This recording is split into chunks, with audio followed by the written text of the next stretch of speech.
Então vamos lá. Então hoje a gente vai dar seguimento nessa sequência de palestras de nivelamento, em que cada equipe expõe um ou mais temas que acha que seja de interesse comum do projeto para a gente ficar na mesma página. Né? Então hoje é o Ricardo, que está assumindo a parte ambiental do projeto e que é importante porque a gente quer selecionar empreendimentos que sejam, na medida do possível, viáveis do ponto de vista que possam ser licenciados. Né? Então esse é um ponto importante. Então passar a bola para o Ricardo. Positivo, Roberto. Bom dia. Meu nome é Ricardo Félix. Eu sou professor da UF, do método de Engenharia Agrícola e Ambiental, dou aula no curso de Engenharia Ambiental, dou aula também no mestrado. É um prazer estar aqui discutindo com vocês sobre essas interferências ambientais e o rito do licenciamento ambiental para usinas reversíveis. Eu vejo esse tema como bastante desafiador, tá? Vou deixar a minha prolixicidade de lado acadêmica, vou tentar fazer uma apresentação bastante focada, tá bom? Já de antemão eu falo que é um tema difícil de discutir, porque a gente não tem um regramento nacional sobre o assunto, mas por similaridade a gente consegue ter uma visão de que problemas ambientais de usinas hidrelétricas são bons caminhos para a gente já identificar quem são os problemas que podem acontecer para as reversíveis, tá bom? Fiz uma apresentação de 46 slides, parece comprida, mas tem bastante imagem. E vou compartilhar com vocês ao final. Tá bom? O objetivo da apresentação... Vocês estão me escutando bem? Super bem. Beleza. Aqui também. Obrigado. Pode botar a apresentação em tela cheia. Vocês estão enxergando a apresentação em tela cheia? Não, bota ela em tela cheia, aí a gente vai ver em tela cheia. Isso. Agora está perfeito. Estão vendo bem? Uhum. Dá um ocultar aí embaixo nessa barrinha do Whereby para ela não ficar na frente. Beleza. Vocês veem o meu mouse também? Estamos vendo o mouse também. Então tá bom. Então é legal que eu vou fazer os apontamentos aqui também. Bom, então o objetivo é a gente discutir um pouco hoje sobre temas significativos sobre a ótica de interferências ambientais, tá? E a gente vai tentar aplicar exatamente na etapa de planejamento de usina reversível, que é o momento que a gente está numa pesquisa, na etapa de planejamento ou pré-planejamento, tá? E a minha expectativa primeiro é discutir com vocês, assim, por que esses temas são significativos, tá? Vou discutir um pouco sobre impacto ambiental e avaliação de impacto como um coração relevante da discussão no rito do licenciamento ambiental. Vou alcançar as interferências ambientais e vou dar um spoiler para vocês no final do que o órgão ambiental acha sobre esses principais temas voltados não para reversíveis, mas para usinas hidrelétricas comuns. Na sequência, eu sinto a necessidade de discutir com vocês um pouco sobre como esses temas se encaixam no rito do licenciamento ambiental. Então, eu vou tentar ser o menos chato possível, mas discutir a relevância da legislação ambiental que trata, que regra sobre isso, as principais competências de licenciamento, o rito administrativo, processual, autorizativo, os atores, brincar com alguns cases aqui de como esses diversos atores se portam no licenciamento ambiental. Esses cases vão estar voltados exatamente às interferências ambientais, os atores que se manifestam quanto a essas interferências ambientais mais significativas, tá bom? Então, primeiro buscando um pouco a discussão sobre os temas significativos para análise de interferências ambientais. Eu não vou fazer mimimi com vocês, eu já vou mostrar todos que eu acho. Vou alcançar eles também, mas eu já mostro logo isso para vocês. Tá? Mas eu vou chegar neles também. Então, minha expectativa é que, como atributos relevantes, significativos, né, para a gente discutir para esses empreendimentos, terras indígenas são significativos, comunidades quilombolas também são significativos. Terras indígenas, tem uma fundação chamada FUNAI, a Fundação Nacional do Índio, que tem a competência de diligenciar contra esse tema indígena. Quanto à comunidade quilombola, tem uma fundação específica também, chamada Fundação Cultural Palmares, ela é competente para diligenciar sobre comunidades quilombolas. As unidades de conservação, regidas pelo Sistema Nacional de Unidade de Conservação, a Lei 9985 de 2000, tem o órgão gestor de unidade de conservação federal, que é o ICMBio, e mais 27 órgãos ambientais estaduais que gerem unidade de conservação. Reparem que tem unidade de conservação de proteção integral e aqui no outro canto, unidade de conservação de uso sustentável.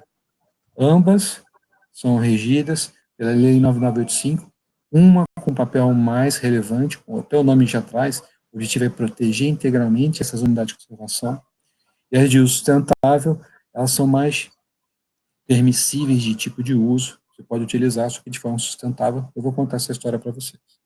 Outro tema relevante são exatamente os agrupamentos populacionais e comunidades tradicionais.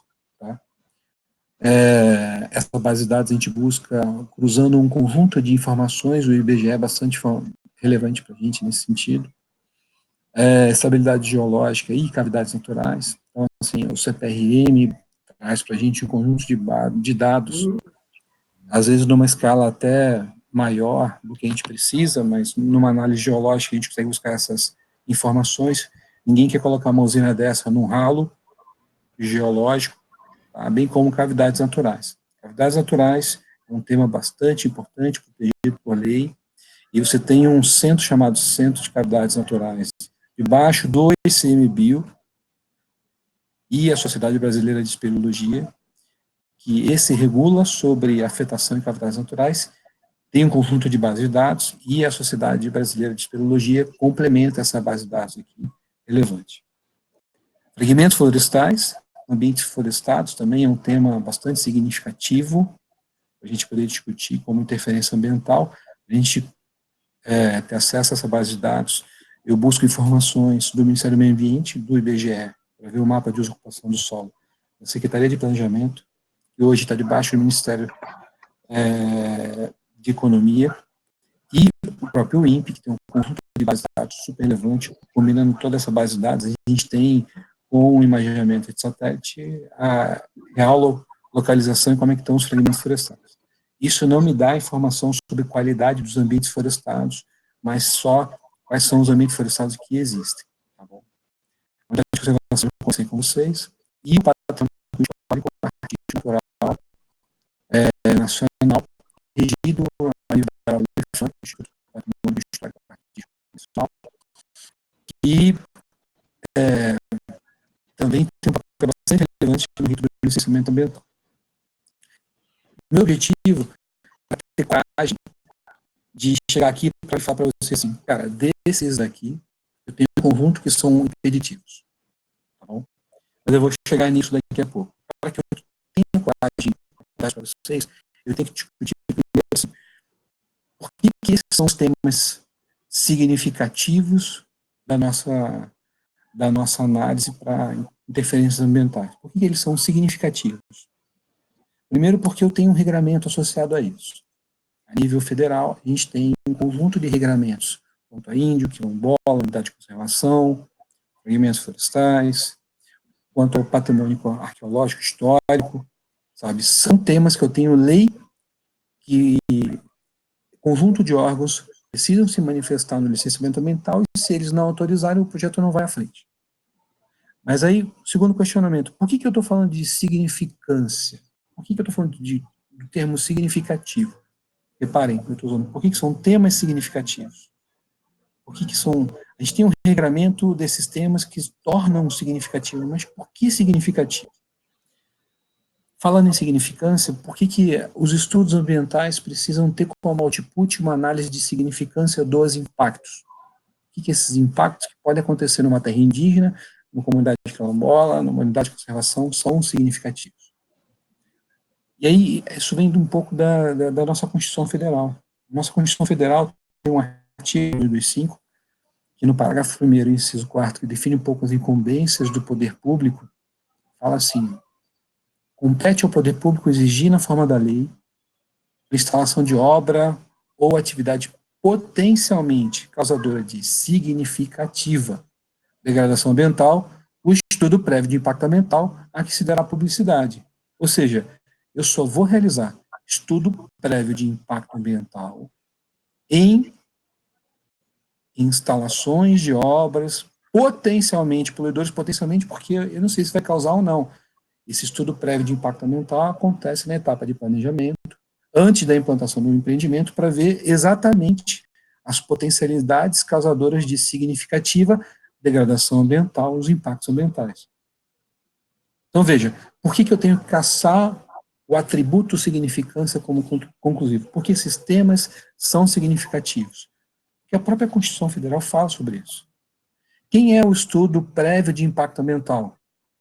O estudo prévio de impacto ambiental é a ferramenta da avaliação de impacto ambiental. É o próximo tema que a gente vai discutir já já. Quem avalia os impactos ambientais, essa avaliação de impacto ambiental como instrumento da Política Nacional de Meio Ambiente, assim como o licenciamento ambiental também é um instrumento da Política Nacional de Meio Ambiente, a Lei 6938 de 81, tá? Para você avaliar os impactos, eu acho que, assim, é bastante relevante a gente discutir um pouco sobre, assim, tá bom, tem regramentos que vão avaliar sobre impactos e tem essas entidades nesses temas que são significativos. Quem são esses regramentos? Coloquei alguns aqui, tem mais uns 15. Esses são os mais legais, os mais significativos regramentos que tratam sobre esses temas. Então, a gente tem uma portaria interministerial de 2015 chamada 60, que fala que o IFAM, a FUNAI, a Palmares, mais o Ministério da Saúde, que eu não coloquei aqui, tá? Não coloquei porque eu acho que, nesse momento de significância, o fato de ele se manifestar ou não, ele se manifesta no rito do licenciamento ambiental, mas para a gente, nesse momento, não é uma coisa impeditiva de análise. Esses três órgãos, mais o Ministério da Saúde, precisam se manifestar no licenciamento ambiental, nas 3 etapas de planejamento, implantação e operação. A 8169 robustece, como o Brasil é signatário desde 2004, da 8169, que trata sobre comunidades indígenas e tribais, ela regra sobre terras indígenas e comunidades quilombolas e comunidades tradicionais. A lei do SNUC, a lei 9985 de 2000, junto com a CONAMA 428, regra sobre unidade de conservação, tanto federal, estadual e municipal. A nível florestal, a gente tem o Código Florestal, a lei 2651 de 2012, que regra sobre APP, reserva legal, CAR, CRA, PRA, vários instrumentos. E aí, a cavidade natural, ela é defendida e regrada a nível nacional pelo decreto 99556 de 90, foi atualizado pelo decreto 6640, cavidade natural como um aspecto relevante, que ela abriga um patrimônio histórico, um conjunto de bichos e plantas fotofóbicas que não gostam de luz, foi a primeira morada do homem, e como primeira morada do homem tem um conjunto de atributos relevantes, é por isso que a gente tem um regramento muito específico sobre cavidade natural, sobre a ótica do licenciamento da legislação ambiental. E aí, falei de impacto, preciso contextualizar um pouco sobre impacto. E eu falei para vocês que ia deixar a minha prolixicidade de lado, acadêmica, e vou falar um pouco sobre impacto, assim, o que é impacto? A Política Nacional de Meio Ambiente fala que impacto é qualquer alteração de propriedades físicas, químicas, biológicas do meio ambiente causada por qualquer forma de matéria ou energia resultante de uma atividade do homem, que afeta a saúde, atividades sociais, biota, funções estéticas e a qualidade dos recursos ambientais. Particularmente, eu acho esse conceito bastante confuso. É qualquer coisa resultante de uma atividade do homem que afeta qualquer coisa. Eu não gosto de definir assim, eu gosto de definir de uma outra forma, vou mostrar para vocês como é que eu gosto de definir impacto. Impacto, né, e aí eu entendo que é a variação da qualidade do ambiente, é a variação delta da qualidade do ambiente, os aspectos do meio físico, biótico, socioeconômico, em função multiplicado pela atividade antrópica. Então, eu só tenho impacto se eu tiver atividade antrópica. Se eu não tenho atividade antrópica, eu não tenho impacto. Por isso que, para mim, ele está multiplicando a variação da qualidade do ambiente em função da qualidade da atividade antrópica. E aí, assim, só para a gente ter um pouco de ideia sobre isso, imaginem a qualidade do ambiente sendo incrementada ao longo do tempo, porque esse ambiente ele é resiliente, ele tem qualidade, e ele se robustece por preceitos de sucessão ecológica, ele se robustece ao longo do tempo. Imaginem que, por qualquer motivo, eu tenho aqui uma atividade antrópica, eu tenho uma construção de uma usina reversível. A qualidade do ambiente, ela pode ser decrementada em função de impactos ambientais negativos. A qualidade do ambiente, ela pode ser incrementada em função de impactos ambientais positivos. Então, a variação da qualidade do ambiente em função de uma atividade antrópica, como chama de uma usina reversível, de uma estrada, de uma usina hidrelétrica, de uma linha de transmissão, de uma usina nuclear, uma indústria, um shopping center, a atividade antrópica resulta o incremento da qualidade do ambiente ou o decremento da qualidade do ambiente sobre os meios físico, biótico, socioeconômico. Para mim, isso é impacto, tá bom?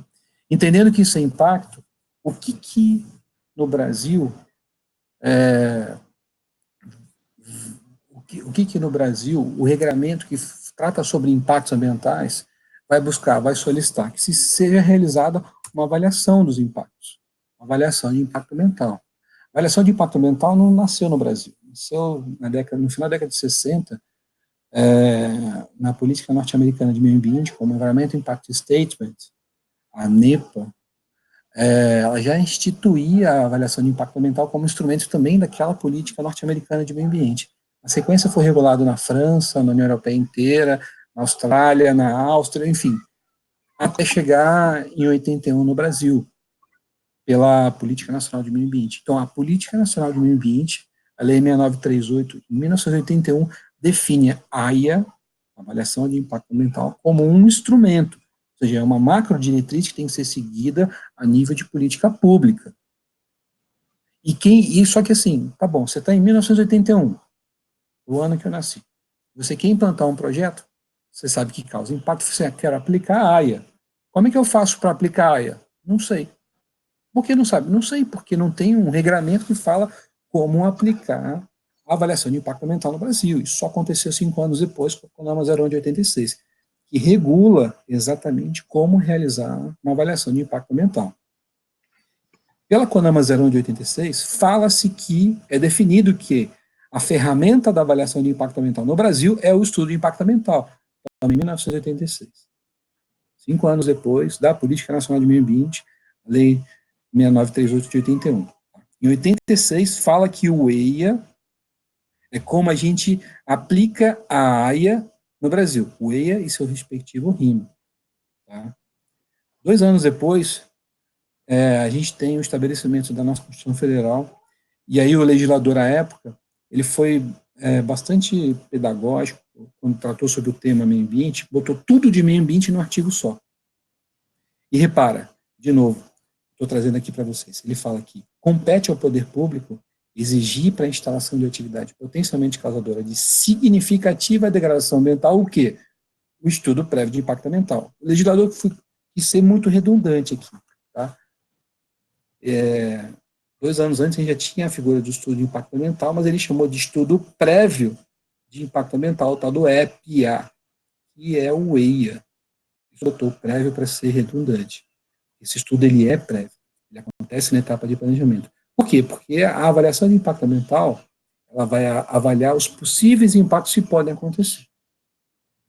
A CONAMA 01 de 86 fala, dentre vários empreendimentos passíveis de se realizar o estudo de impacto ambiental, que obras hidráulicas para fins hidrelétricos, com acima de 10 MW de potência instalada, tinha que ter o estudo prévio, o estudo de impacto ambiental, dentre várias outras tipologias. Essa lista a gente acabou seguindo o que uma diretiva da União Europeia, chamada Diretiva 337, do ano anterior, em 85, ela trazia exatamente essa mesma configuração de empreendimentos. E o que tem que ter um EIA? Todo EIA tem que ter no mínimo esses 7 itens. uma caracterização do empreendimento, uma área de influência, de saber até onde você vai estudar, os temas, alternativas tecnológicas e locacionais, eu chamo um pouco a atenção para esse item 3, que é exatamente aqui que você discute como evitar os significativos impactos simplesmente alterando a local do projeto. É isso que o Júlio vai fazer daqui a pouco, quando ele começar a brincar com essas bases de dados ambientais, tentando buscar as alternativas locacionais, a evitação de um conjunto de impactos que a gente já sabe quais são, ou imagina quais são. Depois de você definir as melhores opções de locação do projeto e tecnologia do projeto, você faz uma foto do ambiente como você está. Então, o diagnóstico ambiental é uma foto do ambiente, do meio físico, biótico, socioeconômico, antes da implantação do projeto. Por quê? Porque o impacto, na realidade, que você vai identificar no item 5, é exatamente a variação da qualidade desse ambiente em função da obra de construção do empreendimento, da atividade antrópica. E aí depois você vai avaliar os impactos. Veja, avaliação de impacto ambiental como instrumento da Política Nacional de Meio Ambiente é um dos capítulos do próprio estudo de impacto ambiental. E aí como você avalia um conjunto de atributos temáticos, de um conjunto de atributos para verificar cada um desses impactos. Por exemplo, o impacto ele tem magnitude baixo, médio ou alto. Ele é reversível ou não? Ele é positivo ou negativo? Ele é direto ou indireto? Ele tem sinergia? Ele é temporal? Ele é permanente? Então, assim, ele é cumulativo? Então, dentre vários atributos que a gente vai avaliar, a avaliação de impacto ambiental tem que trazer um output, que é a significância dos impactos. Ricardo, por que significância? Porque a própria Constituição Federal fala que a gente tem que avaliar os impactos significativos. Porque a gente só vai exigir estudo prévio de impacto ambiental para aqueles potencialmente significativos. Tá legal? Para cada um desses impactos avaliados, a gente vai definir medidas que vão dar soluções para os impactos. Ou seja, os impactos ambientais negativos, eles podem ser evitados, minimizados, mitigados, monitorados ou, quiçá, compensados. Os impactos ambientais positivos precisam ser potencializados. Exemplo, um impacto ambiental positivo é a geração de mão de obra. Faz sentido que essa mão de obra seja local? Faz sentido se for possível. Então, se você tiver um programa que induz a contratação de mão de obra local para o empreendimento, você robustece, você potencializa o impacto ambiental positivo. Tá bom? E aí, assim, o coração do estudo de impacto ambiental na realidade, esse quadrinômio. A ação impactante associada a um aspecto ambiental do meio físico, biológico e socioeconômico, que a ação impactante no aspecto vai resultar no impacto. E esses impactos, você vai dar solução neles a partir das medidas. Esse é o coração do EIA. Você tem as ações impactantes, diversas ações impactantes, da etapa de planejamento, da obra, da instalação e da operação, que precisam ser avaliados sobre os aspectos do meio físico, biológico e socioeconômico que estão no diagnóstico ambiental. Como eu falei para vocês que o impacto ambiental é a variação da qualidade do ambiente em função da ação antrópica, define os impactos do meio físico, biológico e socioeconômico por etapa de planejamento, implantação e operação. Identificados os impactos, a gente avalia esses impactos. E repara, conversei com vocês, que o output dessa análise é a significância desses impactos, para a gente depois definir quais são as medidas que vão dar solução para esses impactos. Ok? E aí eu volto de novo naquele quadrinho que a gente conversou agora há pouco. Foi, quais são os temas significativos para a análise das interferências ambientais? Eu já contei para vocês a minha opinião nesse sentido. E por que a minha opinião dão nesses temas? Porque estão apoiados em regramento claro a nível federal, a nível nacional. Mas aí eu fui, cara, mas eu tenho que escutar o órgão ambiental. Eu tenho que escutar o órgão ambiental. O órgão ambiental licenciador a nível federal, o IBAMA, um dos mais coerentes do Brasil, tá, em comparação com os demais, ele gosta de realizar pesquisas sobre a sua performance, sobre os temas, né? E aí o André Lima Andrade, um camarada que já me licenciou, ele é do IBAMA, ele fez o doutorado dele no PPE também, ele fez uma tese de doutorado dele que fala exatamente sobre temas de usinas hidrelétricas e interferências ambientais, E como eu já conhecia ele, a tese dele, eu trouxe aqui um olhar dele de 2 anos atrás. Né? Então, assim, quais são os temas que inviabilizaram, ou seja, que não deixaram ir para frente as usinas hidrelétricas no Brasil, pelo IBAMA, pelo órgão ambiental federal, de 2 anos atrás. Então, cavidades naturais é um tema relevante. Terras indígenas também é um tema relevante. Unidades de conservação de proteção integral, sejam elas já implantadas ou em instalação, em criação, também são temas relevantes. Outros temas, risco de extinção de espécies, tema difícil de você considerar nesse sentido agora. Potencialidade de área, a potência de instalação, potência de geração, em relação à área alagada também é um tema bastante relevante. O impacto sobre as lagoas marginais, muito em função dos peixes, da ictiofauna, o alagamento dessas lagoas marginais é um outro tema relevante. E a redução da vazão, a vazão reduzida, que acaba, por vezes, impactando muito a manutenção dos ecossistemas aquáticos, também é um tema bastante relevante. Eu marquei aqui com 3 quadradinhos aqueles temas que a gente já discutiu. Então, esse é o meu primeiro spoiler que eu estou dando para vocês. Então, assim, o IBAMA entende que esses são temas que podem inviabilizar esse tipo de empreendimentos. Então, a gente precisa ter atenção nesse sentido, tá bom? O André, ele foi coordenador de licenciamento ambiental de usina, então, assim, é um cara bastante firme, bastante coerente nessa discussão, e esses são os dados do IBAMA dos últimos anos. Agora, o segundo spoiler. Quem são os critérios nos estudos de impacto ambiental que são relevantes para tentar viabilizar esses estudos ambientais de usinas hidrelétricas? Quando você tem na locação uma discussão de baixa ocupação antrópica, de baixa ocupação de pessoas nas áreas que vão ser alagadas, isso acaba sendo um critério de sucesso. Algum tipo de mudança de projeto que reduz os impactos, obviamente, é um critério de sucesso. Possibilidade de tornar rio navegável com inclusa é um critério de sucesso. Talvez pouco aplicável a gente, mas também um critério de sucesso. Boa relação da potência em relação à área alagada é um critério de sucesso. E tem alguns outros pontos aqui que estão no mesmo sentido.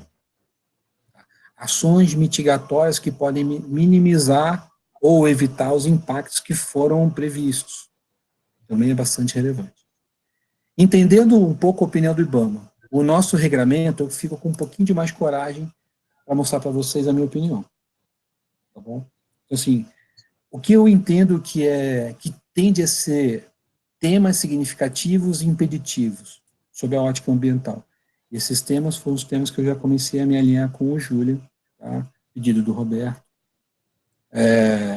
mostrando toda a base de dados que eu tenho sobre isso para ele, para que ele consiga imputar isso no modelo dele, para ele já tentar encontrar locais interessantes que não estejam associados a terras indígenas, a comunidades quilombolas, a unidade de conservação de proteção integral.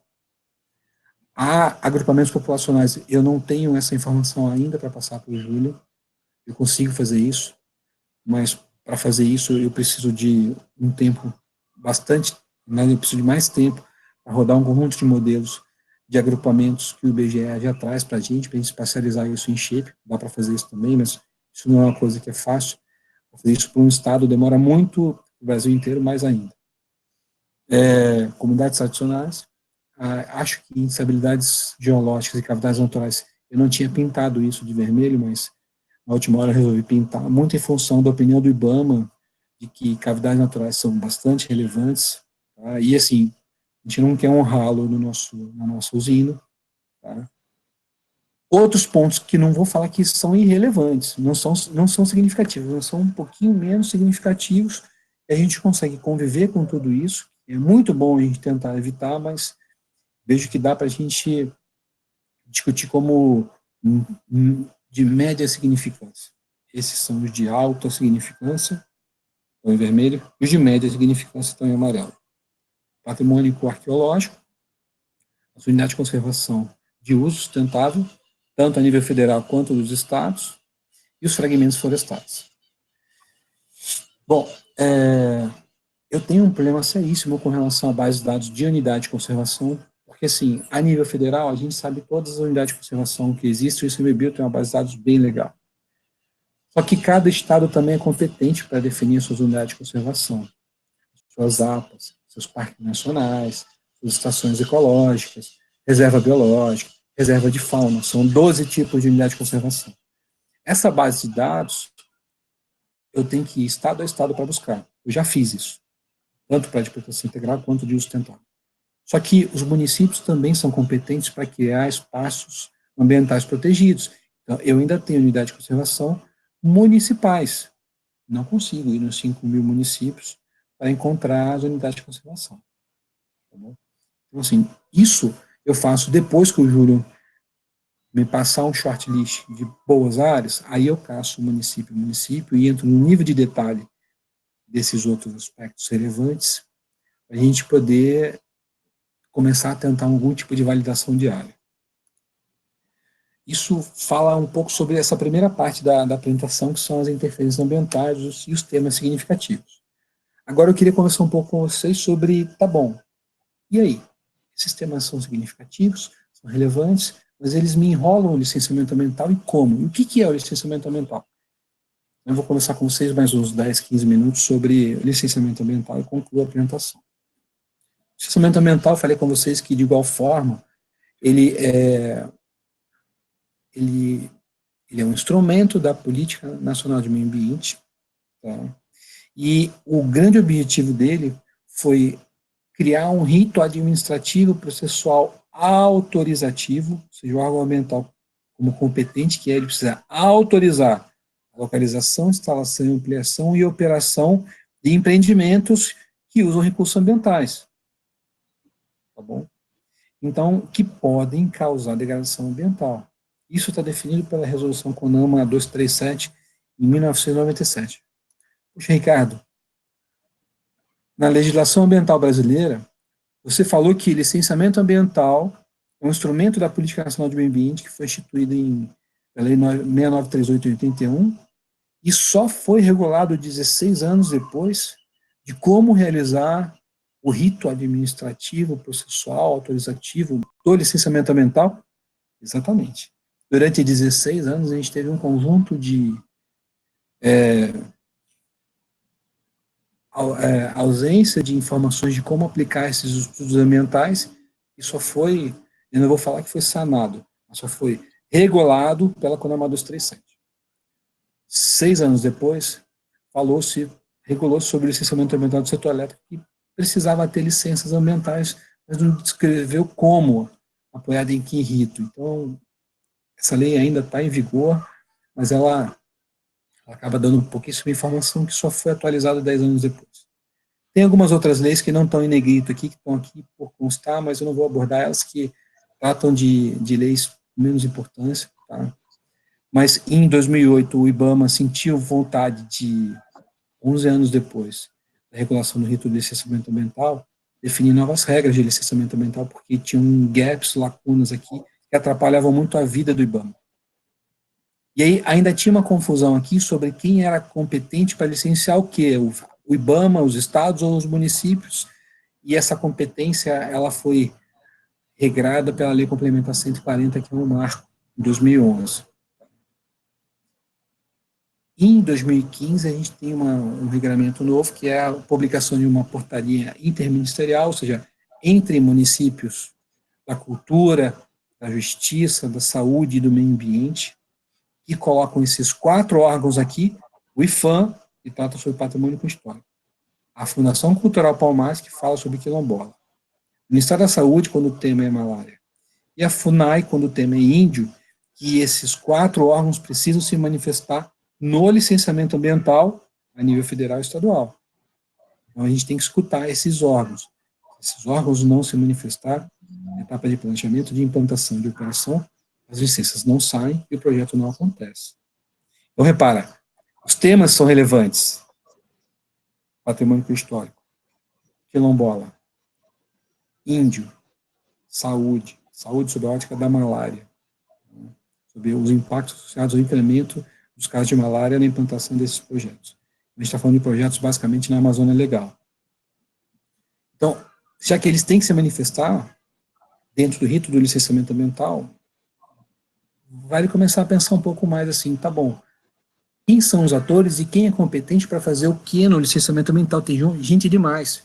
Tem o órgão ambiental licenciador federal, que é o IBAMA, ele é competente para se manifestar contra atividades nucleares, depois de um parecer da CNEM, empreendimentos militares, quando o empreendimento está localizado em mais de um estado, quando afeta a unidade de conservação federal, terras indígenas, mar territorial, empreendimentos que saem do Brasil. E aí coloquei mais um ponto em específico, o regramento do decreto 8437, que para usinas hidrelétricas com potência instalada com mais de 300 MW também é o IBAMA, independentemente de não afetar tudo isso. Isso foi uma ação desesperada do governo federal à época, de dar competência para o IBAMA, de licenciar empreendimentos relevantes a nível federal, mesmo cuja competência deveria ser do Estado para fazer isso, porque no Estado a gente tem um problema seríssimo de politizar o licenciamento ambiental. E esse foi o regramento mais recente. A nível estadual, se o empreendimento, se a afetação acontece em mais de um município, afeta uma unidade de conservação do Estado, ou APP, os estados são competentes para licenciar. Licenciar. Eu estou falando de licenças. Preciso conversar com você sobre as licenças. A gente tem, a princípio, a nível federal, 3 marcos de licenças: a licença prévia, a licença de instalação e a licença de operação, que cunham a etapa de planejamento, a etapa de instalação, o início da etapa de instalação e o início da operação comercial do empreendimento. Então, vejam, o objetivo da licença prévia, ela só é concedida depois de avaliados os impactos, a partir da análise do estudo prévio de impacto, e, no final do dia, ela atesta a viabilidade ambiental do empreendimento. Atesta a viabilidade ambiental do empreendimento. Atestando a viabilidade ambiental do empreendimento, continua o rito do licenciamento ambiental, o empreendedor pode buscar a licença de instalação, que autoriza o início da obra. Na sequência, quando conclui a obra, você tem a licença de operação, que autoriza a operação comercial desse empreendimento, e no setor elétrico, o seu receitamento, né, a receita anual permitida. Quem são os atores do licenciamento ambiental? O empreendedor, ele se relaciona diretamente com o órgão ambiental licenciador, seja ele federal ou estadual, tá bom? Ou até municipal, mas estamos falando principalmente do federal e do estadual. O órgão ambiental licenciador se relaciona diretamente com essas entidades, que com a FUNAI, que precisa se manifestar na etapa de planejamento, implantação e operação. A Palmares, o IFAM, o Ministério da Saúde, e tem mais uma galera, um conjunto de órgãos aqui que precisam se manifestar também. Tá? Os órgãos gestores de unidade de conservação, os municípios, com relação à lei de uso e ocupação do solo, emitindo uma certidão de que o empreendimento pode estar lá, em função do zoneamento do município. O Ministério Público, ele é bastante ativo no rito do licenciamento ambiental.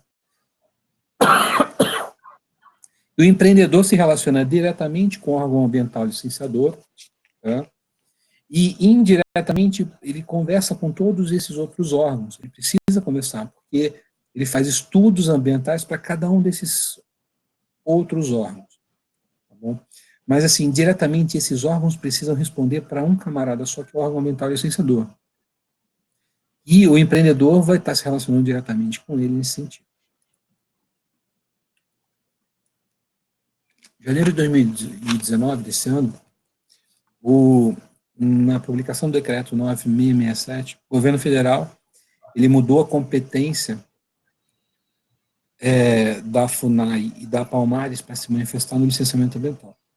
Ele colocou de início esses dois órgãos debaixo do Ministério da Agricultura, Pecuária e Abastecimento, tirando do Ministério da Justiça e do Ministério da Cultura esses órgãos, tá? E falando que, na realidade, quem vai se manifestar aqui para frente é a Secretaria Especial de Assuntos Fundiários. Então, esses dois órgãos aqui, a FUNAI e a Palmares, a princípio perderiam poder de manifestação, tá? E a Secretaria Especial de Assuntos Fundiários, dentro do mapa, se manifestaria como órgão superior a esses dois órgãos no rito do licenciamento ambiental. Isso é o que está no papel, isso eu não tenho visto ainda acontecer. Tá? Eu me relaciono muito com a turma da FUNAI e da Palmares, em função de todos os empreendimentos que eu já fiz, tá? E converso com um conjunto de pessoas lá, isso ainda não está acontecendo, como diz o regramento novo. E como é que funciona isso no setor elétrico brasileiro? Da mesma forma, o empreendedor se relaciona com o órgão ambiental, que se relaciona com os órgãos intervenientes, tá? De mesma forma, o empreendedor se relaciona no planejamento do setor elétrico com a EPE, com a ANEEL, com o INS, por trás do Ministério de Minas e Energia. Esse seria um mapa dos grandes atores, os seus principais relacionamentos associados a isso, e isso aqui com suas respectivas logos e imagens bonitinhas, tá bom? Eu botei aqui o IBAMA porque não cabia colocar os outros 27 órgãos ambientais dos estados, mas eles também são competentes para licenciar quando a Lei 140 de 2011 define assim. Tá bom, falei dos atores, agora eu queria falar do rito do licenciamento ambiental. Conversei com vocês que o licenciamento ambiental ele acontece em 3 grandes momentos: na etapa de planejamento, na etapa de instalação e na etapa de operação. Na etapa de planejamento, acontece o estudo de impacto ambiental, ligado pela CONAMA 01 de 86, que a gente já conversou. Você já sabe como funciona isso. Tá? E aí, quando o órgão ambiental avalia esse estudo de impacto ambiental, torna público ele nas audiências públicas, ligado pela CONAMA 09 de 87, ele pode emitir a licença prévia. A licença prévia é a licença que define o empreendimento como viável sob o aspecto ambiental, quase que concluindo a etapa de planejamento. Para concluir, o empreendedor ainda protocola o atendimento das condições da licença prévia e o plano básico ambiental, que basicamente define as medidas que vão dar solução para os impactos que foram levantados. O órgão ambiental se sente confortável para emitir a licença de instalação, que é para começar a obra. O empreendedor implanta a obra.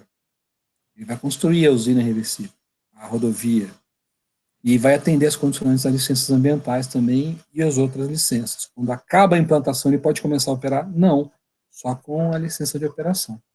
Ele vai ter o seu receitamento autorizado pela agência.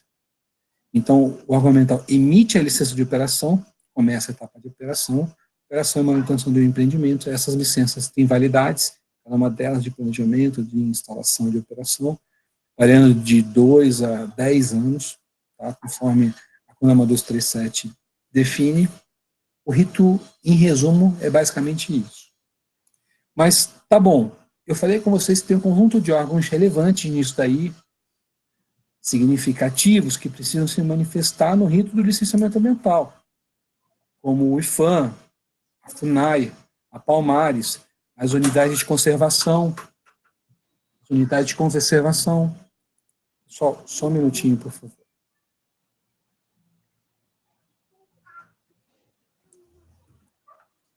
Só um minutinho que vocês têm uma concorrente de 3 anos aqui que acabou de chegar. Só um minutinho.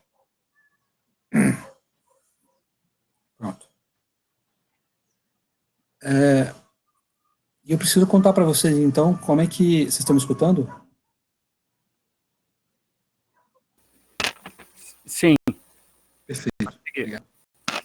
Então, eu preciso contar para vocês como é que funcionam esses agentes, esses atores, são órgãos intervenientes, o IFAM, FUNAI, Palmares, e esqueci de circular também as unidades de conservação, no rito do licenciamento ambiental. Como é que é o papel desses caras, dessas entidades, eles precisam autorizar alguns eventos. Então, eu vou primeiro falar do IFAM, como é que o IFAM precisa se manifestar no rito do licenciamento ambiental. Tá?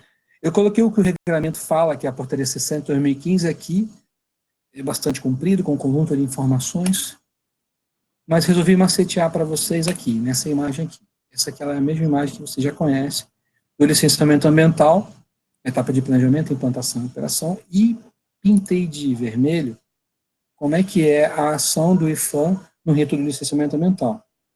Então, por exemplo, lembram que o empreendedor faz o estudo de impacto ambiental definido pela CONAMA 01 de 86, caracterizando o empreendimento, fazendo um diagnóstico ambiental, identificando os impactos, avaliando os impactos, definindo as medidas, né? Da mesma forma, sob a ótica do IFAM, ele faz o PAPIPA, que é o Projeto de Avaliação do Potencial Impacto do Patrimônio Arqueológico.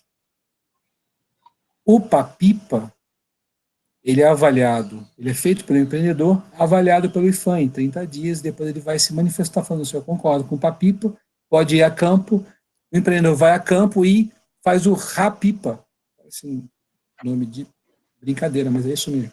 O relatório de avaliação do potencial impacto do patrimônio arqueológico. Ele vai a campo e relata os potenciais impactos do patrimônio arqueológico, histórico, artístico e natural. O IPHAN avalia isso e se sente confortável ou não para concordar, ou seja, dar ou não óbice, o IBAMA emitir a licença prévia, ou para o órgão ambiental do Estado emitir a licença prévia. Ou seja, o órgão ambiental, ele só emite a licença prévia, não é porque ele definiu que ele avaliou o EI e está tudo bem. Não, ele tem que ainda avaliar o RAPIPA. Na realidade, o IBAMA não avalia o RAPIPA. O IPHAN, que é competente para avaliar o RAPIPA, avalia o RAPIPA e oficia o órgão ambiental e fala assim, ó, concordo com o LP, pode emitir. Na sequência, o empreendedor protocola um documento chamado PAIPA, que é o Projeto de Avaliação do Impacto do Patrimônio Arqueológico. Não tem mais potencial aqui. Ele já sabe quais são os impactos. E depois ele vai a campo e, aprovado pelo IPHAN, ele realiza o relatório de avaliação do impacto do potencial material, imaterial e arqueológico. São 3 documentos. Se o IPHAN aprovar esses 3 documentos, esses 3 relatórios, ele concorda com a emissão da licença de instalação. Ele manda um ofício para o IBAMA, assim, IBAMA, pelo IPHAN, pode emitir ali. E aí continua na etapa de instalação. O IPHAN precisa aprovar o Programa de Gestão de Bens Culturais Tombados, Valorados, Registrados da Gestão do Patrimônio Arqueológico. Parece até bullying o nome disso, né? Então, assim, esse documento, regido pela Portaria 60 de 2015 e pela Instrução Normativa do IPHAN 01 de 2015, vai definir o que tem que ser resgatado de sítio arqueológico e quais são os bens culturais valorados e registrados que precisam ser preservados. Discutido isso, o empreendedor, salvo o que tem que salvar sob a ótica arqueológica, sabe? Preserva o que tem que ser preservado, monitora o que tem que ser monitorado, e vai fazer um relatório desse programa de gestão de bens culturais tombados, valorados e registrados da gestão do patrimônio arqueológico. Esse relatório, se o IPHAN aprovar isso daqui, ele emite não óbice para a licença de operação e empreendimento. O IBAMA se sente confortável em, sob a ótica do patrimônio histórico, emitir LO. Esse é o rito quanto ao IPHAN. E quanto a Palmares? Quanto a Palmares, também tem o seu regramento na portaria de 60 de 2015, de igual forma, mas vou pintar de vermelho aqui, que eu acho que fica mais fácil. Da mesma forma que tem o estudo de impacto ambiental e o PAPIPA, na ótica do patrimônio histórico, tem um estudo do componente quilombola, que é um EIA quilombola, muito parecido, tem um diagnóstico, a identificação dos impactos e as medidas que vão ser aplicadas. Se a Palmares aprovar o estudo do componente quilombola, ele emite não óbice para a LP, ela concorda com a LP, se tiver afetação de comunidade quilombola. Na sequência, o empreendedor protocola um documento chamado Plano Básico Ambiental Quilombola, que vão dar as medidas, que vão aplicar as medidas compensatórias de mitigação, monitoramento e evitação dos impactos de igual forma definidos pelo SQ. A Palmares, concordando com isso, depois de algumas oitivas, definidas pela OIT 169, ela se manifesta contra a licença de instalação e aí o IBAMA se sente confortável a emitir a licença de instalação. Depois disso, o empreendedor aplica as ações do Plano Básico Ambiental quilombola. Quando, no final, faz um relato sobre isso, encaminha para a Palmares se manifestando, emite no óbice para a licença de operação. Esse regramento todo é definido pela Portaria 60 de 2015 e a Instrução Normativa da Palmares 01 de 2015. E com relação ao FUNAI, cara, FUNAI igualzinho quilombola. Em vez de ter o estudo componente quilombola, faz o estudo componente indígena. A FUNAI se manifesta quanto a LP quando aprova o estudo componente indígena. Em vez de ter o plano básico ambiental quilombola, tem o plano básico ambiental indígena. Quando a FUNAI aprova isso, ela emite um ofício para o IBAMA falando que concorda com a licença de instalação. Da mesma forma, aplica-se o plano básico ambiental indígena, relata-se sobre isso, encaminha para a FUNAI se manifestando, na sequência, emite-se para a licença de operação a concordância. Eu errei aqui um slide. Tem um slide aqui que eu coloquei agora há pouco, eu acho que fica mais fácil de entender, porque eu falei com vocês também sobre as unidades de conservação. As unidades de conservação, elas são regidas pela Lei 9985 de 2000 e se dividem em dois: as de proteção integral e as de uso sustentável, como eu falei com vocês.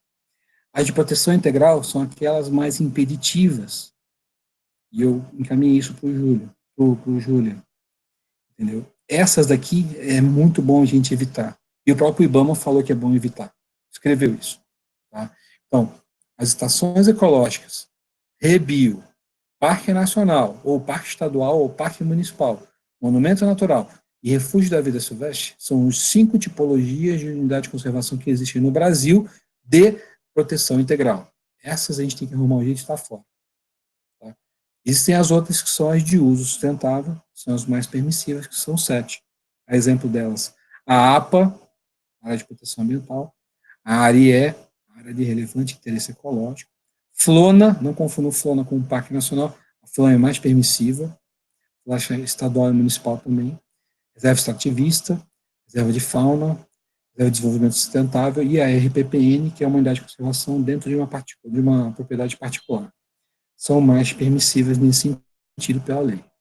O que acontece? Cada unidade de conservação dessa, cada uma desses 12 tipos de unidade de conservação, 5 de proteção integral e os 7 de uso sustentável, em função de uma resolução específica CONAMA, que é a CONAMA 428 de 2010, define que o órgão gestor da unidade de conservação, na etapa de planejamento, ou seja, né, para a emissão da LP, ele precisa concordar com o empreendimento se ele afetar essas áreas. Então, por exemplo, o ICMBio, se você estiver afetando o empreendimento, o Parque Nacional da Tijuca, ou de Itatiaia, Parque Nacional da Serra dos Órgãos, o empreendimento que vai afetar lá. O ICMBio, ele é soberano, como gestor dessa unidade de conservação, para autorizar ou não a instalação desse empreendimento nesse local, só na etapa de planejamento. Então, ele não se manifesta antes da obra, para ele ir, e nem para a operação, só na etapa de planejamento. Uma vez ele manifestado, a princípio, não tem outras manifestações futuras, e o empreendedor precisa também atender o que o órgão ambiental, o órgão gestor da unidade de conservação, definir como relevante para aquela área. Então, ele se torna também o órgão gestor das unidades de conservação, sejam eles federais, a nível federal, que é o ICMBio, e a nível estadual, que são exatamente os 27 órgãos ambientais estaduais, precisam se manifestar também na etapa de planejamento e licenciamento ambiental. Ok? Falta 1 minuto para as 11. Acho que sendo assim eu concluo a apresentação e estou aqui à disposição para dúvidas ou questionamentos ou considerações existentes. Obrigado, pessoal.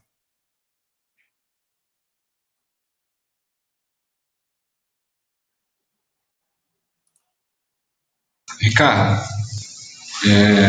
eu gostaria de fazer umas perguntas. Bom, primeiro, parabéns. Você deu uma visão sintética, visão geral do processo de licenciamento. E eu tenho assim, várias considerações que eu queria aproveitar que a gente está aqui junto para discutir. Né? Assim, primeiro as mais gerais. Né? Eu acredito que esse projeto indo para frente e produzindo efeitos, ou seja, criando se inserindo num contexto de viabilização das reversíveis, eu acredito que os órgãos ambientais vão querer fazer com reversíveis a mesma coisa que eles estão fazendo agora, ou fizeram recentemente, eu acredito que isso está em curso, pensar como é que é o licenciamento de uma reversível. Uma reversível é um bicho diferente. Apesar de ser uma hidrelétrica, ela é um bicho diferente. Por exemplo, eu tive notícia de que o IBAMA estaria se fazendo um workshop sobre licenciamento de eólica offshore. Por quê? Porque nunca ele licenciou uma. Eu acredito que inserir esse contexto faria parte do projeto. Né? Quer dizer, a hidrelétrica reversível ela é uma hidrelétrica. Assim como uma eólica offshore, ela é uma eólica. Mas ela tem algumas características e ela tem alguns atributos positivos e talvez até negativos que são únicos. Né? Então, acho que, assim, talvez a gente pudesse pensar, ainda nesse primeiro ano do projeto, em fazer uma agenda positiva com as autoridades ambientais. Não necessariamente isso é uma grande coisa, mas fazer uma agenda positiva, dizer, ó, tem um conceito novo, uma coisa que está entrando no planejamento, possivelmente vai vir empreendimento para licenciar, que tal a gente, do lado positivo, se dispor a conversar com vocês sobre o que é isso? É uma hidrelétrica? É, mas não é exatamente. Por exemplo, do ponto de vista negativo, a usina reversível, pelo menos a maior parte delas, não produz energia. Né? Então isso é desvantagem. Né? Tem outras que produzem e fazem algumas das mesmas coisas, essa não produz. Então é uma desvantagem. Mas ela tem várias vantagens também, e tem atributos que uma hidrelétrica normal não tem. E que talvez, eu não sei se isso é relevante para o licenciamento, mas eu acho que a autoridade ambiental conhecer essas características, eu acho que dá maior autoria e propriedade para eles para se posicionarem a respeito desse ser novo, né? E eu acho que aí tem algumas coisas, tem alguns pontos do lado negativo, ela não produz energia. Você vai alagar uma área e não vai produzir energia. Então, Entendi. tá do ponto de vista negativo. Agora, do ponto de vista positivo, isso a gente no projeto vai estar medindo, ela permite você, é um investimento que permite evitar outros investimentos. Então, você possivelmente constrói uma usina reversível e evita construir ou retarda a construção de algumas linhas de transmissão que teriam impacto. Então, ela evita impactos outros. Da mesma forma, termoelétricas, ela é uma competidora, digamos assim, ela permite substituir termoelétricas que vão queimar combustível fóssil e que vão ter os seus impactos próprios. Então, ela tem alguns atributos negativos. E eu acho que ela tem um indicador que o Julian vem trabalhando há muito tempo, né? Ela tem um indicador próprio, que talvez as autoridades ambientais desculpa, elas devessem estar atentando para isso, mas nunca entrou na agenda. Eles falam muito de potência por área alagada, né? Mas a usina reversível, como ela é ela é armazenamento puro, né? Ela é um empreendimento de armazenamento, tem um indicador interessante que o Júnior usa, que quanto você armazena de energia por área alagada. E aí a reversível ela tende a ser muito, muito, muito melhor do que as usinas elétricas tradicionais. Ela consegue armazenar muita energia em pouca área.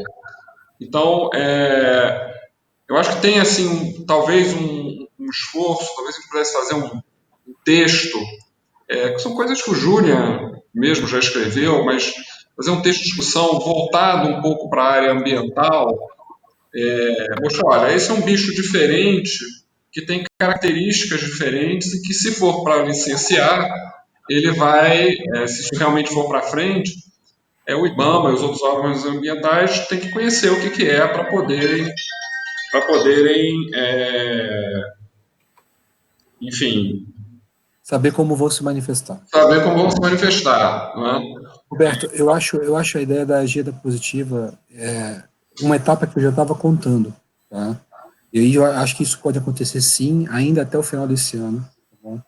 Eu tenho feito, primeiro, esse workshop que você teve contato de usinas eólicas offshore, é uma coisa que eu também estou envolvido nisso desde o ano passado. Isso começou a discussão do IBAMA do Rio de Janeiro, tá? Eles querendo saber quais são os regramentos que definem que tipo de estudo tem que fazer. Tá? No Brasil, você não tem nenhuma lei que fala sobre isso. Tá? Para usina eólica, só onshore, é a CONAMA 462 de 2014. Então, se você quiser implantar hoje uma usina hidrelétrica offshore, que vai ser licenciado pelo IBAMA, o IBAMA não sabe o que fazer. A Petrobras queria implantar uma meia dúzia. Não sabe, o IBAMA não sabe como fazer isso. Então a gente fez um estudo a nível de bons países que já regraram sobre isso. O Reino Unido, por exemplo, ele já tem um regramento sobre isso, tem um conjunto de critérios relevantes que ele discute sobre isso. Esse workshop em Brasília aconteceu exatamente nesse sentido. acho relevante demais a gente discutir com o IBAMA quais são esses atributos. Tem um conjunto de impactos que eu tenho estudado as usinas que o Julian passou lá de Portugal, os estudos ambientais que aconteceram delas, as usinas reversíveis. Um impacto é bastante relevante, que é a variação de cota do reservatório. Quando você tem uma variação de cota do reservatório significativa, você tem um impacto sobre o meio biótico bastante significativo. Então, quanto mais a capacidade dela esvaziar e encher for mais abrupta, talvez mais rápida, as interferências no ambiente vão ser mais significativas. O IBAMA não sabe discutir isso. Entendeu? Portugal sabe. Então, assim, eu tenho estudado agora como é que foram os estudos de impacto ambiental de Portugal para ver quais são os pontos relevantes que eles discutem com relação a essas usinas reversíveis, tá? Para a gente poder levar para o IBAMA e falar, olhando o mundo, quem faz isso já há algum tempo, eles estão fazendo isso, isso e isso, os impactos acontecem sim, a forma de você evitar, minimizar esse impacto é fazer dessa forma, regulando melhor o reservatório, ou então limitando ele, ou então tendo essas características sobre a ótica do meio biótico, e isso entra como input no modelo do Júlio, inclusive. Tá, eu acho que estamos bastante alinhados com relação a isso, já era um aspecto, já esperava fazer isso até o final do ano. Tá. Tem um outro, isso que você está falando, um dos aspectos que eu acho que é talvez até único aqui no Brasil, é que várias das usinas reversíveis que a gente pode vir a estudar, elas podem ter variações de cota abruptas, isso é uma possibilidade, mas elas podem ter variações de cotas grandes, não necessariamente muito abruptas, mas muito grandes, 80 metros, 100 metros, não de um dia para o outro, mas, digamos, em 6 meses enche 90 metros de pé direito. E isso é uma característica única também, que é o que permite você estocar muita energia em pouca área. Tem um lado positivo, você alaga menos, mas tem um lado negativo, que você vai expor aquele local a uma variação do nível da água muito grande, não necessariamente rapidamente, mas uma variação absoluta muito grande.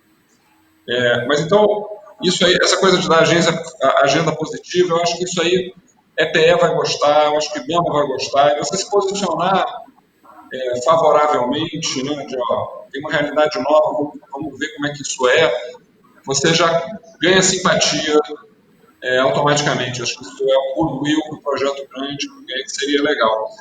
Agora, do ponto de vista das dúvidas, eu tenho uma dúvida, basicamente. Quando você falou da base de dados geológica, que teria isso, eu não sei se a gente está falando da mesma coisa, mas tem um aspecto que a gente ainda não está bem, digamos assim, lastreado no projeto, que tem, quando o Julian vai fazer aquele robô que vai varrer uma área para procurar potenciais, existem lugares que aparentemente, do ponto de vista topográfico, são bons potenciais, mas do ponto de vista geológico aquilo ali não serve.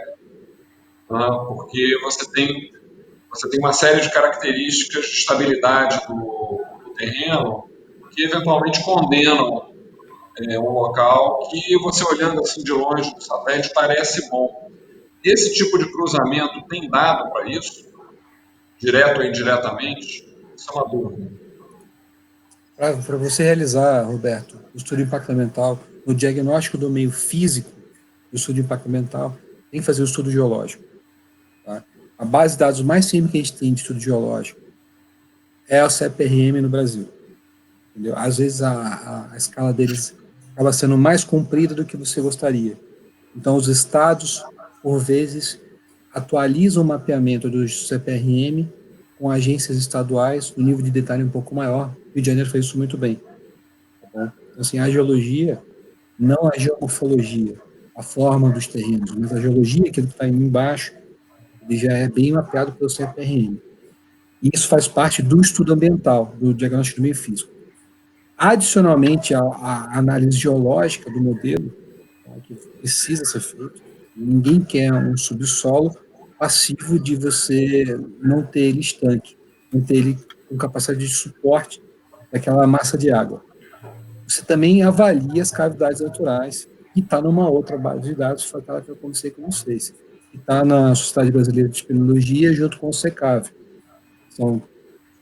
São pontos bastante relevantes. O cruzamento da fragilidade geológica nas áreas pré-selecionadas, eu acho que é um atributo bastante relevante.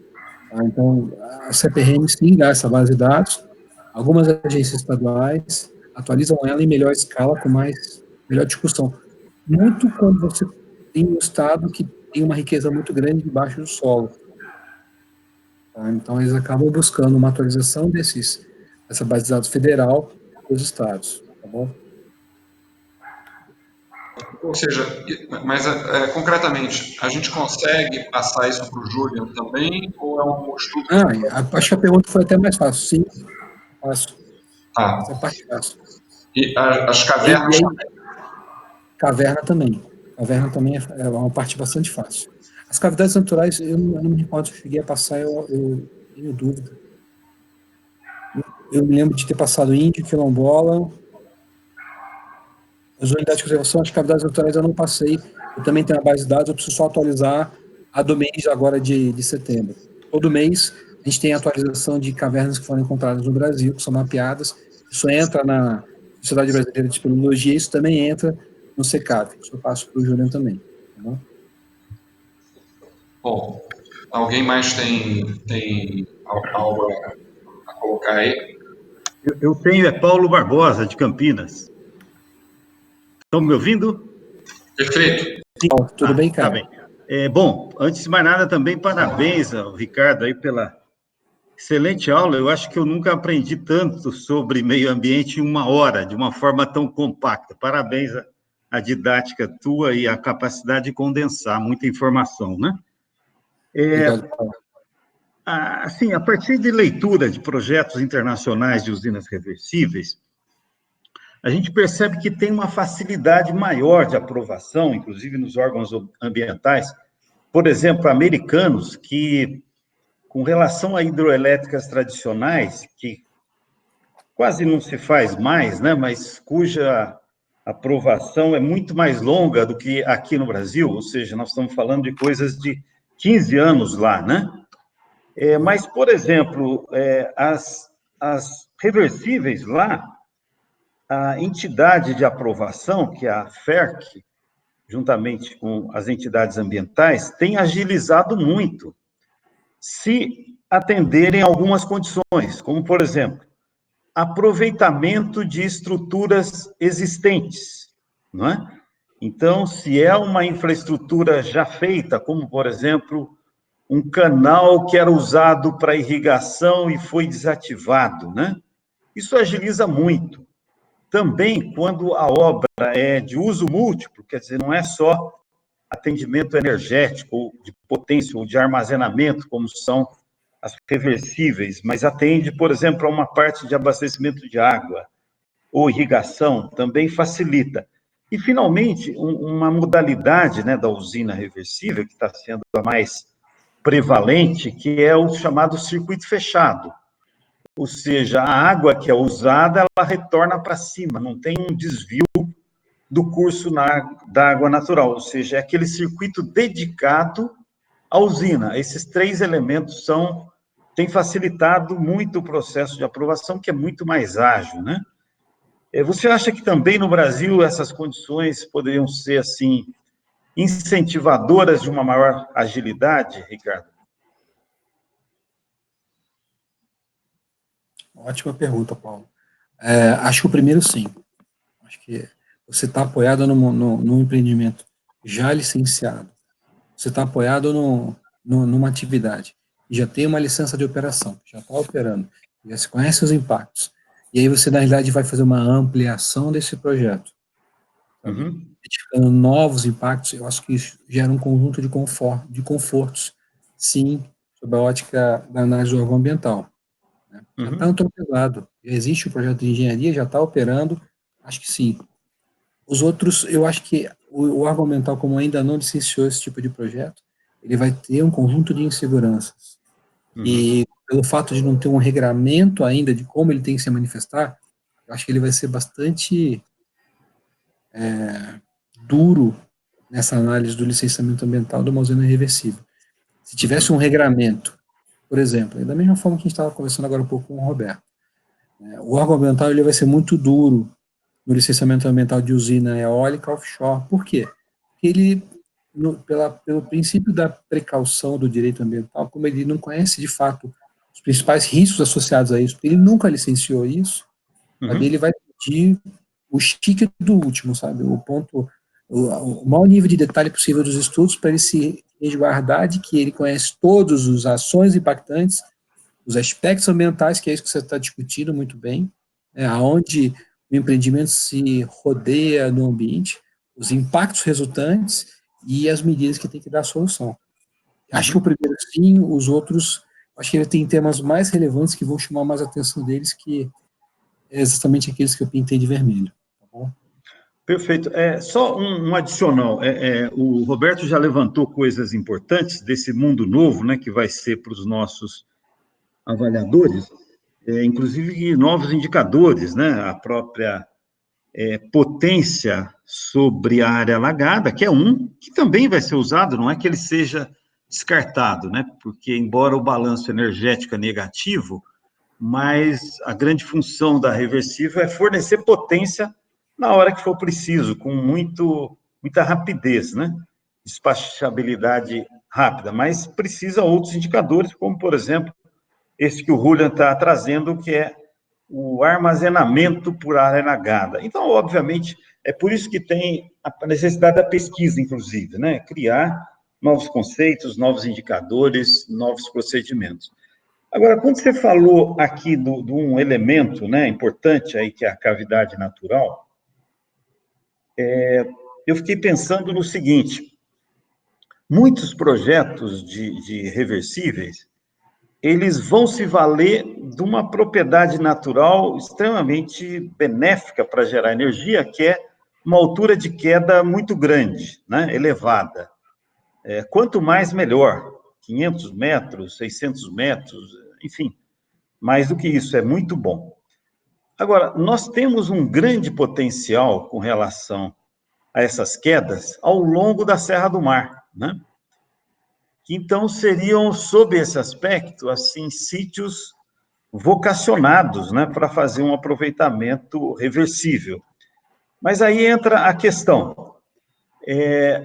Ao invés de fazer a tubulação na superfície, aí retirando, né, removendo a floresta natural, o caminho mais óbvio, né, e aí eu queria ver com você a dificuldade de construir subterrâneo, condutos subterrâneos, né, ao longo da Serra do Mar. Quer dizer, do ponto de vista de engenharia, tem solução óbvia, né, ela é economicamente interessante, mas eu queria avaliar, assim, quer dizer, como é que você, assim, numa primeira análise, avalia, do ponto de vista ambiental, as restrições, né?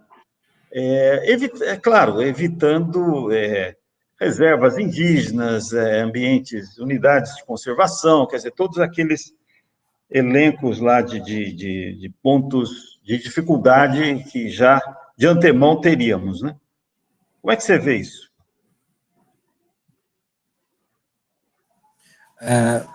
Vou primeiro falar sobre as cavidades naturais, depois eu falo um pouco da Serra do Mar, tá bom? A gente tem uma base de dados, duas bases de dados de cavidade natural, que elas não são completas. A gente só consegue encontrar cavidades naturais onde a gente já teve e já implantou projetos de engenharia que tiveram que fazer esse tipo de estudo. Ou então que a comunidade identificou uma grota, uma gruta, sabe, são cavidades, lapas, enfim, buracos que... Eu não sei se eu defini bem cavidade natural. Cavidade natural é definida por lei como um buraco que caiba um homem em pé. Tá? Mais ou menos por aí. Mas a gente tem bases de dados de cavidades naturais daquilo de onde a gente já passou. Recentemente eu licenciei uma linha de transmissão, Paulo, que era uma linha muito comprida, tinha 2.500 quilômetros. A gente tem que fazer um estudo de de verificação das cavidades naturais, além da base de dados. Então, a gente tinha um conjunto de 400 cavidades mapeadas próximo do empreendimento, e no caminhamento que a gente fez, a gente encontrou outras 50 que ninguém antes tinha pisado lá, tinha mapeado como cavidades. Inclusive, algumas com arte rupestre. Então, assim, cavidades a gente acaba encontrando no meio do caminho. E como é que a gente faz para encontrar elas? É isso que eu queria conversar. Você consegue gerar um modelo geológico, geomorfológico, brincando com a geomorfologia do terreno e o que tem debaixo, a geologia do terreno, e identificar áreas com potencialidade de cavidades. Então, se você tem um solo mais friado, kárstico, com calcário, você tem maior capacidade de erosibilidade desse solo, maior possibilidade de gerar essas cavidades naturais. Maior possibilidade de alguém, há muitos anos antes, sabe, ter encontrado aquilo como abrigo. Não só alguém, ser humano, mas alguém, fauna e flora de mesma forma. Com a fauna e flora fotofóbica que pode habitar lá. Então, esse modelo é um outro modelo, viu, Roberto, que eu posso tentar gerar para apoiar o Júlio, a gente fazer uma análise de potencialidade, de espeleologia, né, de cavidades naturais, brincando com geologia, geomorfologia, já tem uma base de dados, porque ela é 1 para 2 milionésimos, ela é bastante bruta, sabe, um pouco nível de detalhe, que a gente pode passar para o Júlio, que aonde tem potência, e é essa potencialidade de cavidades de espeleologia alta, é dividida em 4 ranges, né, muito alto, alto, médio e baixo. A legislação fala que muito alto e alto, eu tenho que fazer um caminhamento a pé, chama caminhamento de prospecção exocárstico, exo de fora da terra, cástico do ambiente calcário desses ambientes. A gente pode também encaminhar isso como áreas excludentes para o Júlio. Tá? Mas, Paulo, isso falando um pouco sobre o ambiente das cavidades e da potencialidade de você encontrar cavidades no Brasil, que chama mapeamento do potencial exocárstico nacional. Não sei se eu te enrolei, eu sou bom de enrolar também as pessoas. Não, está ótimo. Ampliou bem o conceito, ótimo, muito bom. E agora, falando sobre a ótica do Serra do Mar é um ambiente especialmente protegido pela Constituição Federal, entendeu? Qualquer coisa na Serra do Mar já é uma coisa complicada. Entendi. Mas, assim, eu atribuiria mais temas relevantes nessa discussão na Serra do Mar, que são aqueles que eu pintei de vermelho. Se a gente olhar para a Serra do Mar, encontrar aqueles vermelhos, a gente sai deles. E depois disso, a gente tem um conjunto de mais uns 15 outros atributos que eu já combinei com o Júlio, que eu vou avaliar depois que ele fechar o shortlist. Tá bom? Perfeito. Muito bom. Obrigado, Ricardo. Ricardo, na linha do Paulo, lendo essas coisas na internet sobre licenciamento na Europa, eu percebi que para eles é um atributo bastante positivo você fazer uma reversível aproveitando um reservatório que já existe. Tipicamente uma reversível tem 2, né? Pelo menos 2. Pode ser até uma cascata, mas pelo menos 2. Se um deles já existir, eles gostam bastante. Só um depoimento.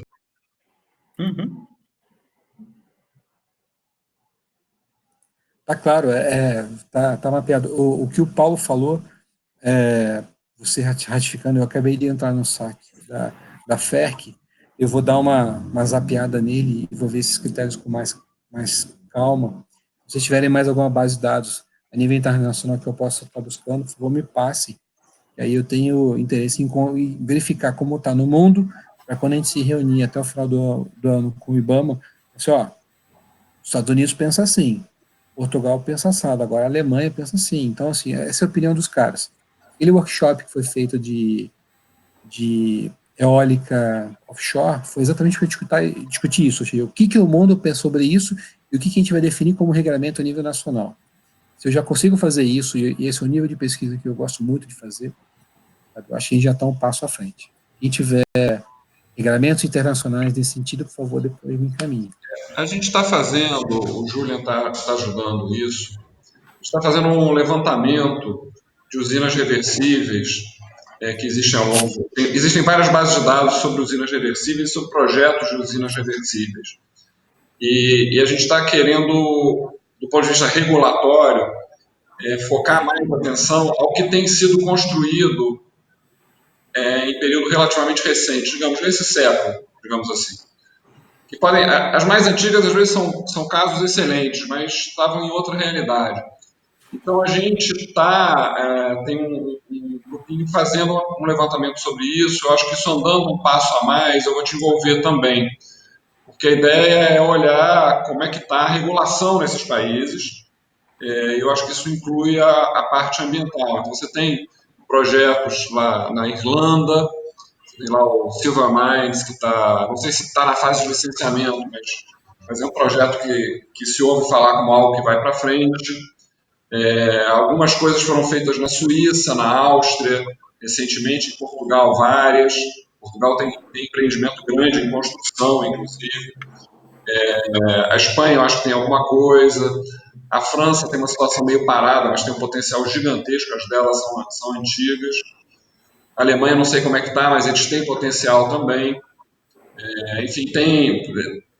Então, na Europa tem bastante coisa, e de uma forma geral é bem visto, no sentido de que causa impacto, mas ela viabiliza um projeto europeu de redução da dependência de combustíveis fósseis.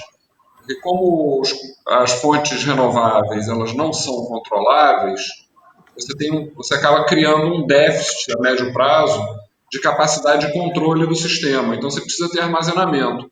E a única forma de armazenamento barata, que nem todo mundo consegue fazer, mas quem consegue, devido às características do país, tem uma vantagem, é a usina reversível. Armazenamento de baterias é uma coisa ainda futurista, em grande escala, né? Então, eu vou te envolver nisso, Ricardo. Tá? No mínimo, para você tomar conhecimento e seguir daí. Posso fazer uma pergunta? Deve. Opa, eu queria agradecer o Ricardo aí pela apresentação e pela resposta às perguntas.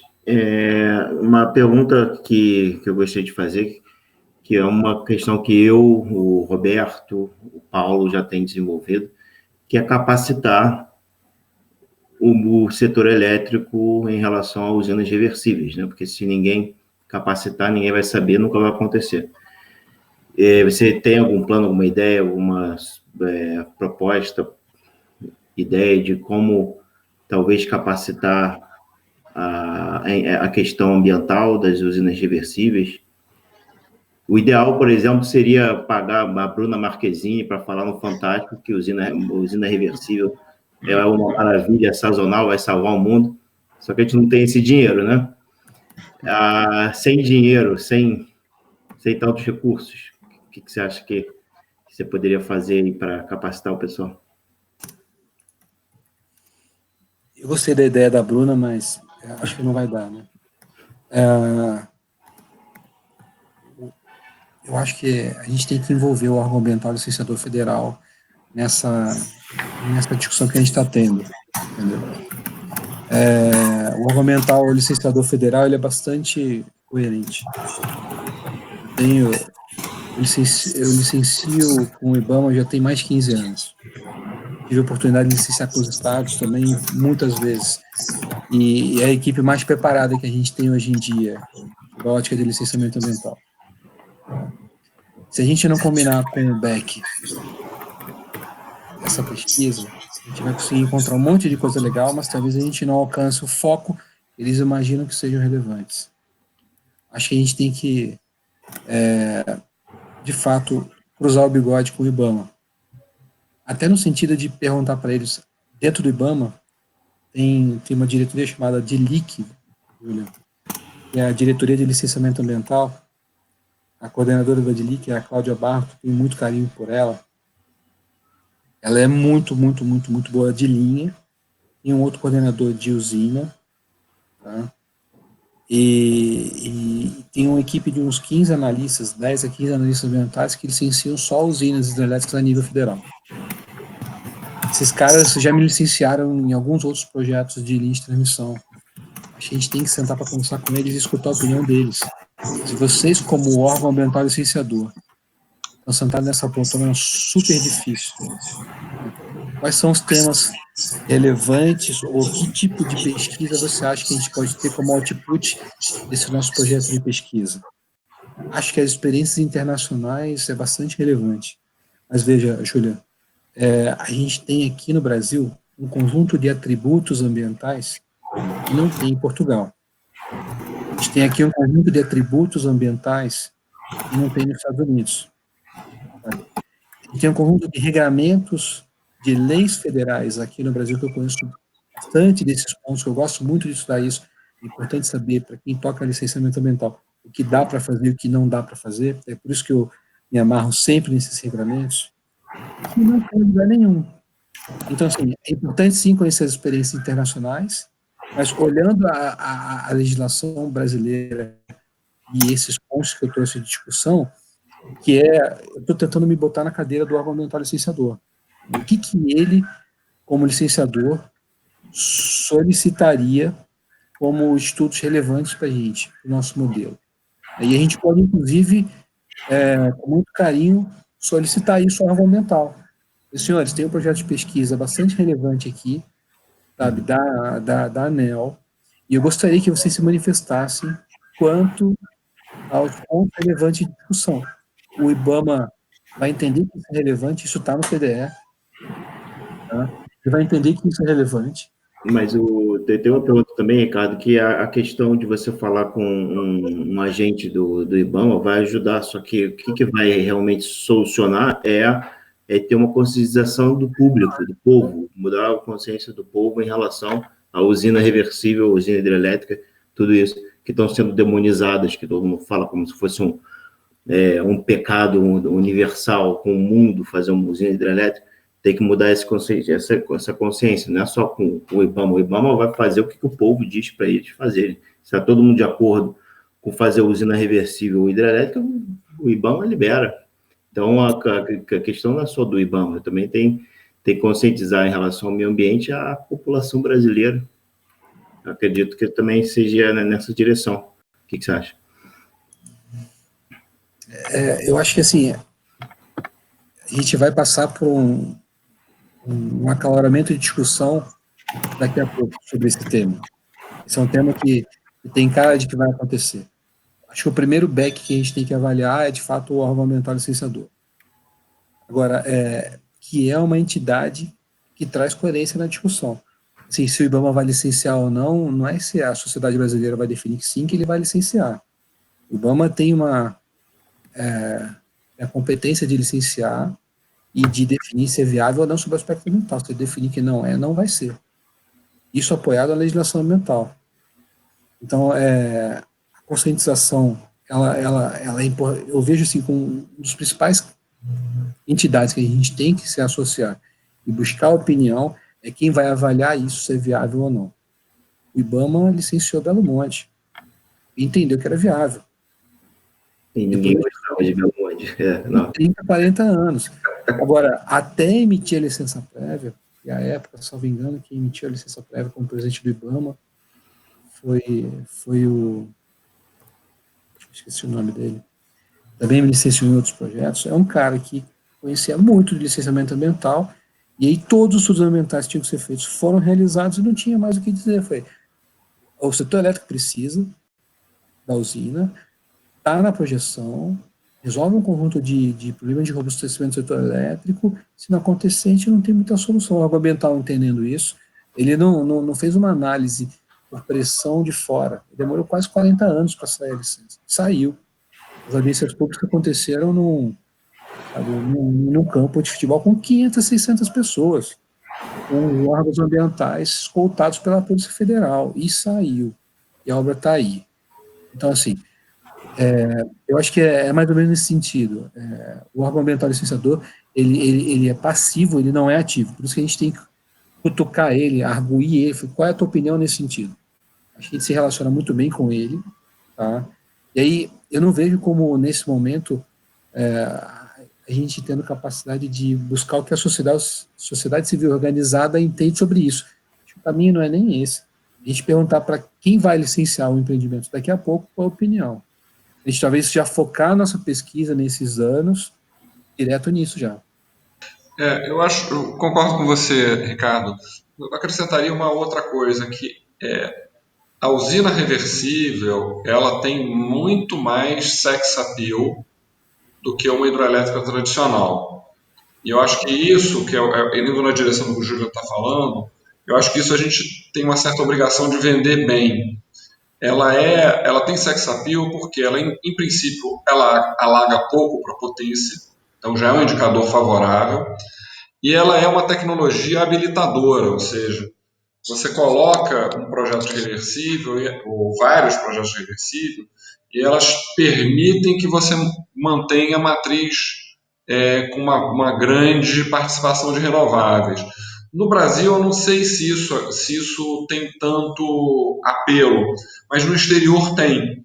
Né? Você tem uma tecnologia de armazenamento, permite você ter mais renováveis. Então, ela é um viabilizador de mais renováveis, né? De você ter maior volume de renováveis. Então, ela potencialmente é uma tecnologia bem simpática. Naturalmente, tem um lado positivo, negativo, que ela alaga uma área, e isso é inquestionável. Mas ela tem, eu acho que a gente tem uma certa obrigação de tentar vender isso bem, né? Mas eu concordo com você, tem que ir para os órgãos ambientais. Em relação a isso, eu acho que tem uma outra coisa que a gente também vai ter que se ver no projeto, mas talvez é uma coisa mais para o ano que vem, quando a gente já tem os empreendimentos candidatos, que é a ANA, a Agência Nacional de Águas. Né? Então, dependendo do que a gente estiver pesquisando, conversar com a ANA seria interessante, porque a ANA ela também vai se ver com um projeto possivelmente bem diferente do que ela está acostumada. Né? Você vai eventualmente capturar uma parte da água do rio para jogar num lugar que não existia antes e vai devolver depois. Isso tem impactos e você cria um estoque d'água, você muda eventualmente completamente o regime de águas de um rio que era caudaloso no período úmido passa a ser caudaloso no período seco, por exemplo. É um impacto bastante. Eu não sei, eu não conheço a Ana, mas eu acredito que a gente deva envolvê-la depois também, no mesmo sentido. Olha, vai pintar aqui um animal diferente e que tem requisitos, do ponto de vista da Ana, importantes. Por exemplo, a Ana ela tem poder, né, de estabelecer as vazões mínimas das hidrelétricas. Né? Isso é competência da ANA. Se você faz um projeto de hidrelétrica, ela muda de ideia quanto às vazões mínimas depois de uma reversível, eventualmente inviabiliza o empreendimento já construído.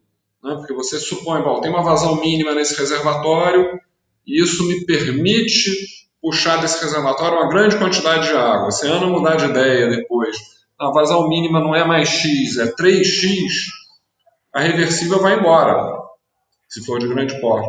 Esse tipo de coisa eles também teriam que ser envolvidos, mas eu acho que isso aí, a Ana, eu acho que a gente pode esperar para quando a gente tem exemplos. Né?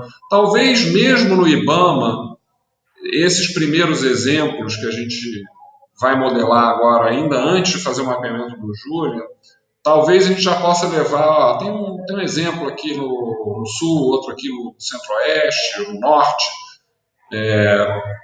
para a coisa ficar viva. Né? Mas eu acho que a Ana talvez seja um passo um pouco depois. Eu concordo, eu acho que sim. Eu acho que a Ana também é outra gente legal de discutir. A gente já fez uma abertura do nosso projeto. Acho bastante rica naquele seminário, naquele workshop. Tinha muita gente bacana lá discutindo o assunto.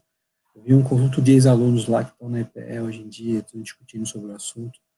Eu acho que o caminho é mais ou menos esse. A gente tem que conversar com o setor elétrico, a gente tem que conversar com a agência reguladora, a gente tem que conversar com o argumentário licenciador. Eu acho que essas três entidades organizadas, alinhadas, talvez possam dar um direcionamento interessante para a nossa pesquisa. E acho que se o órgão ambiental tivesse a capacidade de conhecer as experiências internacionais que estão acontecendo aí, eu acho que ia ser muito rico, entendeu?